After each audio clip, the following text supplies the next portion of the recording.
G'day guys, Aussie Camp Dad. Just got a video for you. We've got a Jayco all-terrain. There it is behind me. We've got the east-west. Just one of the things we saw on the Facebook pages was storage. So I'll just flip you around and I'll show you what I've done in some of the pantries. So if you've got the same pantry set up as us, we've got the east-west with the double bunks. This is what the containers we did have in there. They're okay. You just had to, pull them out to get whatever you wanted out of them. Saw on Facebook they had one of the ladies' hubbies installed some shelving that they purchased from Howard Storage World. I did a bit of research myself, found them at Howard Storage World. There was another set you could get off eBay, slightly cheaper, and another set you could possibly work from Bunnings.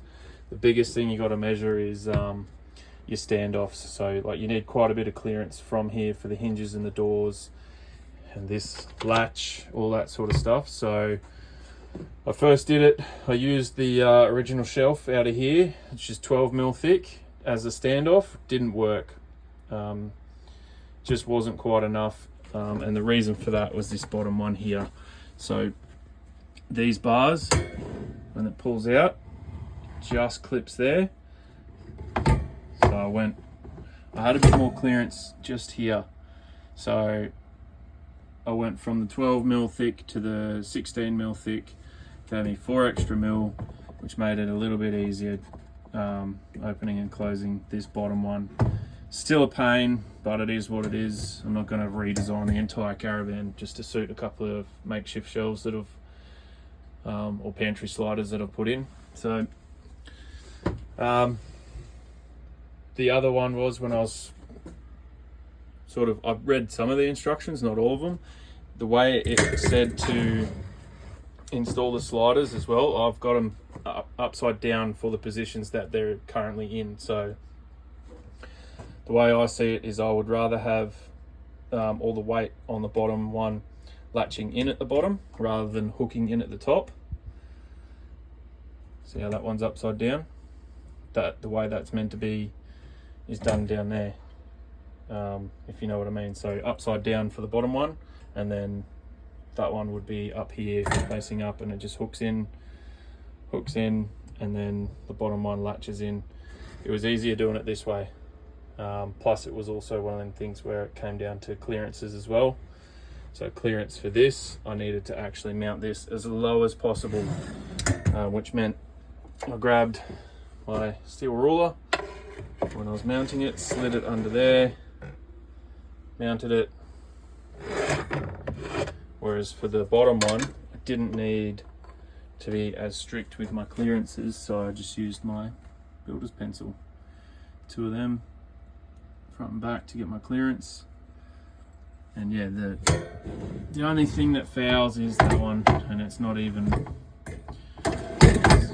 it is what it is. You could flip it around and have it pull out the sliders on this side, but then you're just going to have these bars in the way when you're trying to grab stuff. I'm happy to deal with that. The other thing I did while I had the doors off, if we've got these door latches, we know that shit will fall out as you're driving down the road. I just got some little M4 washers just to stand it off, and that's worked all right so far. But if it continues to fail, then I'll likely take one of these into work where we currently have a 3D printer and make some slightly better ones. If I do that, then I'll definitely make them available for others. But yeah, happy with that. It was around $130, $140 each. They were posted within a few days, and that was over Christmas, so I wasn't expecting them to get here as quick as they did. But yeah, they're in. They work a treat. Oh, just so magic when you got your kitchen right here, and there's not a hell of a lot of kitchen bench space. You just want things to be like a little bit more convenient. than they already are. So love it. Van life hashtagging. Thanks for watching. Like and subscribe if you thought this video was any good. Leave a comment if you think there's anything else or any other ideas that you might have for storage in the old Jaycos. I'll pack this up and load up that pantry. Get ready for our next trip. See you later.